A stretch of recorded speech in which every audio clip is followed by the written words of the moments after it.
Hello, Internet. Welcome to Kill Your Darlings and our review of Zach Cregger's film Weapons. The premise is intriguing. One night at exactly 2:17 a.m., every child from a particular third grade class at Maybrook Elementary School wakes up, runs out of their homes, and is never seen again, all except for one child, Alex Lilly. Premises like this are irresistible when it comes to mystery stories. The problem is, it's almost impossible to explain or resolve them without dipping into the supernatural. And so the question hangs in the air. Are they really going to explain this without leaning on cheap trickery? Are they? But before we get there, let's start from, the beginning.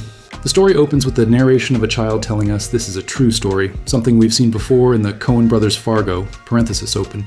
We actually talked about Ethan Coen's Honey Don't in the previous post, parenthesis closed. Of course it's a lie, but it's a narrative device meant to help suspend disbelief.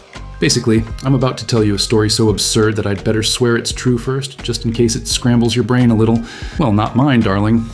Okay, so the kids vanish in the film unfolds this mystery and its aftermath through multiple perspectives. Justine the teacher, Archer, a grieving father, Paul a cop, an ex-alcoholic who has an affair with Justine, James a junkie pursued by Paul, Marcus the school principal, and Alex the one kid who didn't disappear.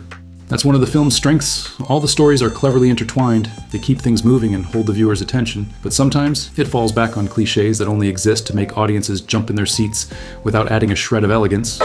We get the usual loud stings to make you leap out of your chair, and some creepy sequences where the only justification for so much creepiness is a dream. Yep, those classic, here's a wild scene to scare you. Oh wait, never mind. It was all a dream moments.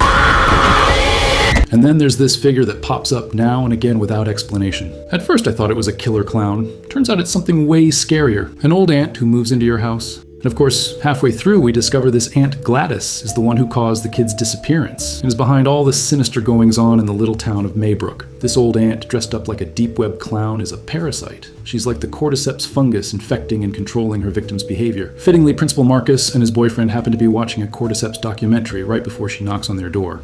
Here we begin to glimpse why the film is called Weapons. Human beings themselves can be turned into weapons used against one another. Evil isn't always distant. Sometimes it's already inside your home.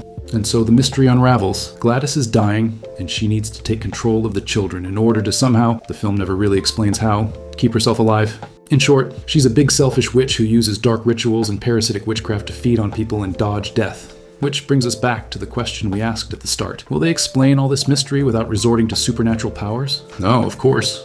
Now for the final showdown. Gladys is finally confronted. And here, credit where it's due, writer-director Zach Cregger delivers an ending that's actually clever. It's a gory body horror comedy sequence that could provoke tears of laughter followed by gags of disgust. After that, there's not much left to say. The child narrator from the beginning returns to tell us that gradually everyone is returning to normal, and to remind us never to assume the weird old lady in our house is just family.